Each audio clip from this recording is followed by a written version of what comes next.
Nashville, Tennessee, November 1978. An explosion echoes through the night sky and across the surface of the Percy Priest Lake.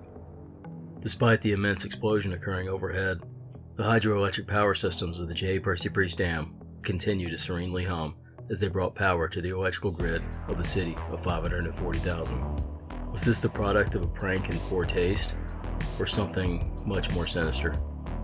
Responding investigative agencies from the Metro Nashville Police Department and Federal Bureau of Investigation would soon discover that under the cover of darkness, someone, or someones, had detonated the charge of dynamite on the massive structure of concrete, steel, and soil.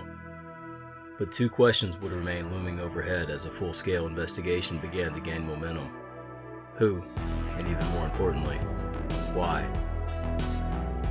To understand the scale and seriousness of this act, we'll need some insight into the history of the J Percy Priest Dam. Crisscrossed by several major rivers and home to numerous lakes and streams, Tennessee is one of the most water-rich states in America.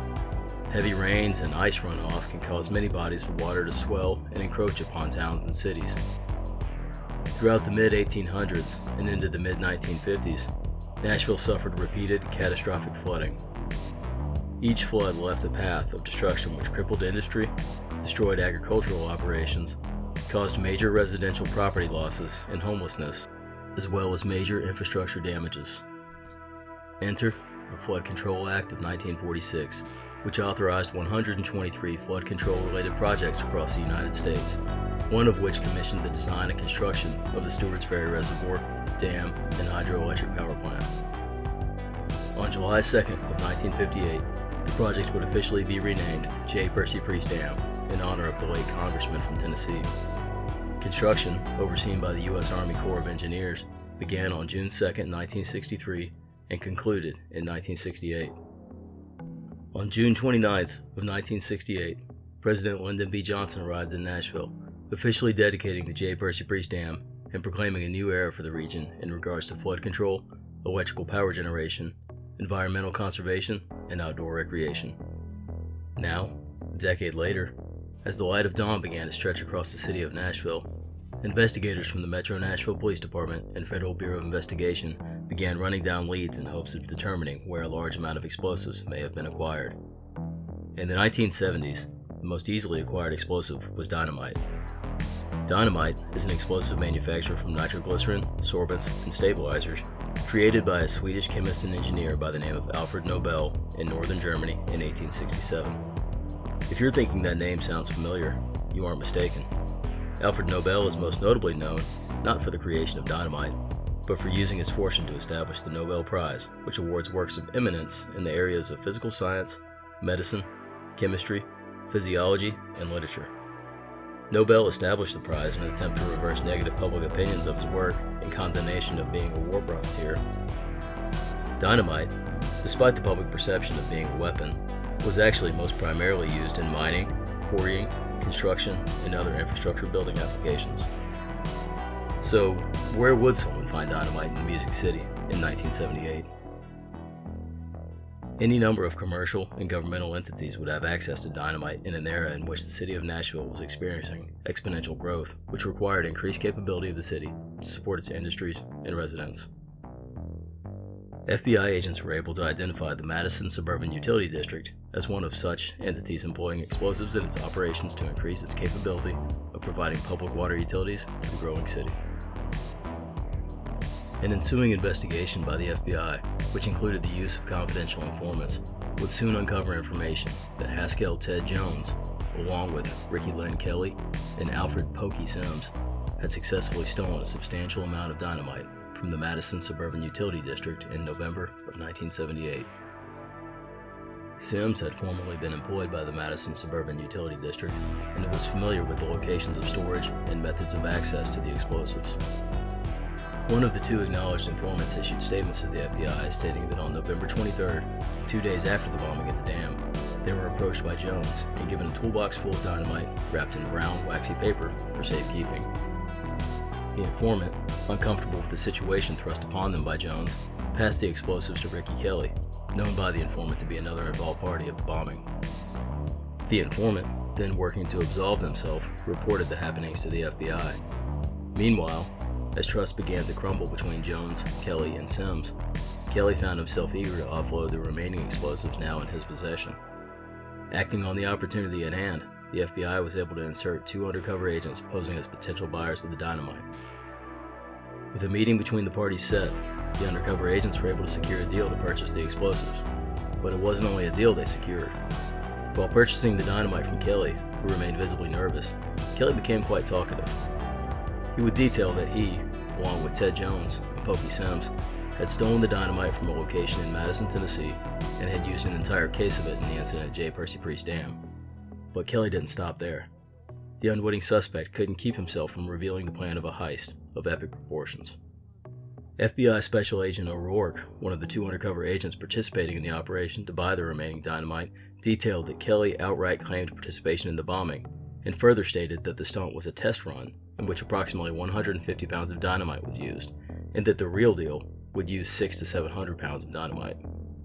Kelly further stated that, quote, "Had the plan gone through, it would have killed half of Nashville."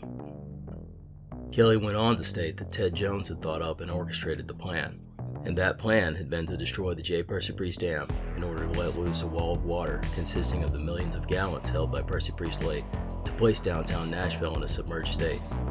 In the chaos of the disaster, Jones, Kelly, and Sims would use a boat to access areas of interest and don scuba gear in order to retrieve the spoils of the numerous industrial supply shops known to have large cash deposits on hand, along with high-end items from jewelry stores. On January 6th, the information gained from the investigation would lead to the arrests of Haskell Ted Jones, Ricky Lynn Kelly, and Alfred Pokey Sims. In interviews following the arrest, Kelly would claim he was high at the time of the bombing, but remembered it clearly. When asked exactly how high he was at the time, Kelly stated that he had taken a hit of LSD laced with strychnine, smoked marijuana the whole day, drank most of a fifth of Jack Daniel's whiskey, and then continued drinking beer throughout the evening. Luckily for the citizens of Nashville, the case of dynamite expended on the dam was largely undersized, and even more importantly, placed in a position which minimized the destructive nature of the blast. U.S. Army Corps of Engineers personnel stated the charge had been implanted at a location inside the interior tunnel of the dam. The crew had gained access to this tunnel by prying open a large steel door on the exterior of the dam.